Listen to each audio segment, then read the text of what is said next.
L'aide publique au développement a été l'une des politiques publiques les plus touchées par les gels de crédits décidés au printemps dernier par Gabriel Attal. Et je ne parle pas de ceux qui sont prévus actuellement. Pendant ce temps-là, la Chine annonce 50 milliards de financement pour l'Afrique sur 3 ans.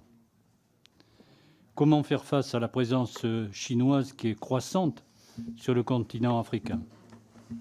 Quelles implications pour des pays de plus en plus dépendants de la Chine et quelles conséquences sur le fonctionnement et sur les interventions de l'AFD?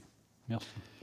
Si je puis me permettre, je vais vous répondre sur les États-Unis pour vous dire que c'est sous le premier mandat du président Trump, je l'ai dit tout à l'heure, que la première réforme du dispositif de coopération internationale des États-Unis significative a eu lieu depuis l'époque du président Kennedy.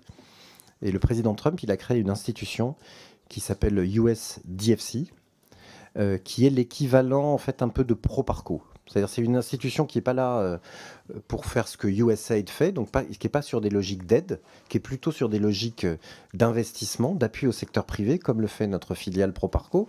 Et vous verrez sans doute dans les prochaines années, on les voit déjà, cette agence américaine, banque publique américaine, beaucoup plus active dans un certain nombre de pays où vous vous déplacerez. Donc ce que je veux juste dire, c'est qu'il y a en ce moment une compétition.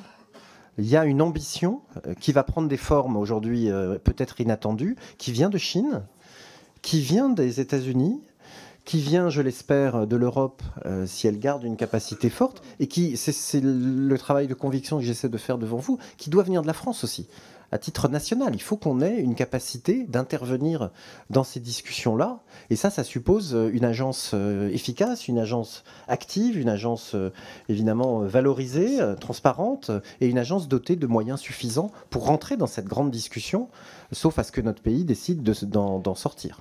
Merci beaucoup.